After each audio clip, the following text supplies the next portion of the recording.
they're watching this and they need help with options, I would write this down. 3 options is my only option. Or at least 3 options is my only option. Just commit. I don't care what I'm looking at. I'm going to find 3 ways to do it. You don't need a big old panel and a bunch of stuff to create options. You need to just think about different ways you can do it. So commit to 3 options is my only option. And then ask yourself, how do I make this awesome? Just make the thing awesome, and you can come up with some ways. But in my opinion, 3 is the minimum. 5 or 6 is probably the maximum if you've done the work inside the home to identify those things. I don't know specifically what you'd like me to share about options. There's a lot of cool, very advanced ways to personalize them and customize them to the people and to the solution. I recommend finding ways to do that. I'm a huge believer in showing one price per option. So if you're itemizing pricing, this is where people start to go, what, in class, because there's so many people doing so many things, using technology, using paper. I don't care how you present it. You could do it on a napkin if you really want, because the sale is not earned at the options table. You don't earn it because your options are so magical. You earned it because of everything you did before that moment in the service. But how you structure them just can be very appealing and easier to understand. And you could have a $10,000 job where they wanted everything, as you talked about it. But when you started showing them that this is 900 and this is 1,300 and this is 250, and they start wondering, why is that much? I could get that at that place or that store. So instead of itemized pricing, that sounds like cha-ching, cha-ching, cha-ching, cha-ching. Just add it all up and put one price at the bottom.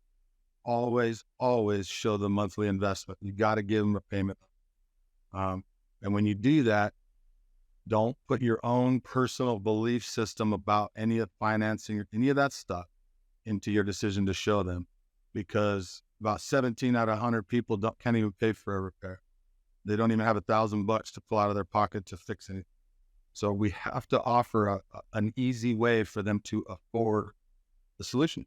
So if you're going to offer financing, pro tip is whatever your longest term loan is, if you have a long-term, say 10-year loan, that's going to produce the smallest payment. I'm sure you know that. So use that as the number you write on your option, whatever the smallest possible payment is. Even if you have 12 months interest free, that's fine. When you present, use the long term to show a small payment. And then if they want the financing, then you can go ahead and explain all the different products and choices and terms that you offer and let them pick one. But it sure is easier to say yes to $50 or $150 a month than $1,200 or $1,000 a month or something like that. You hit on the first issue with options.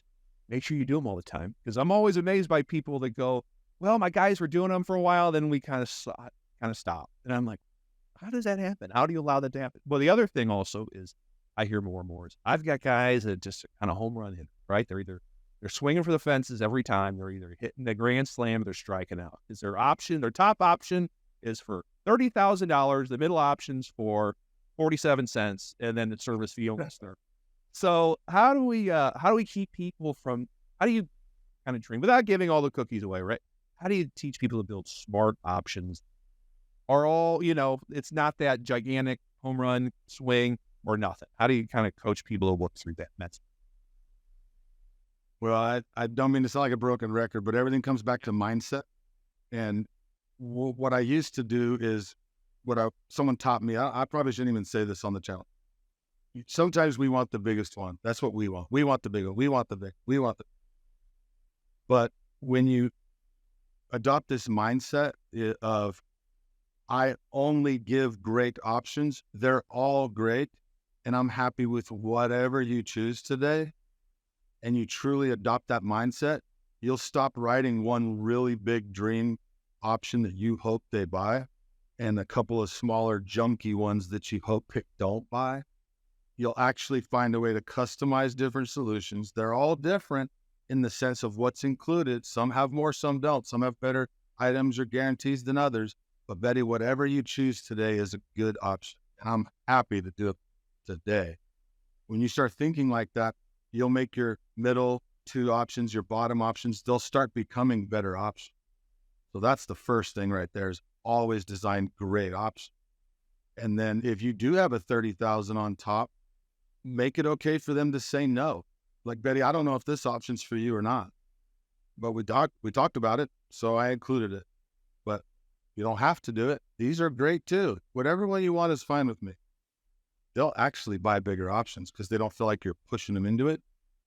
So that's a big part of it for me. And the other part is, if your goal is truly to serve Betty and not make a big fat paycheck, that's why you're there, to help her and serve her, then your middle options will reflect that also. And they'll be more attractive, which means instead of getting the big no, you're going to get a bunch of middle yeses. And all over the page, a lot more yeses, because not everyone's going to do the big one, and you don't have to go home discouraged because they didn't do it, which makes you swing for the fences harder next time because you feel like you got to make it up.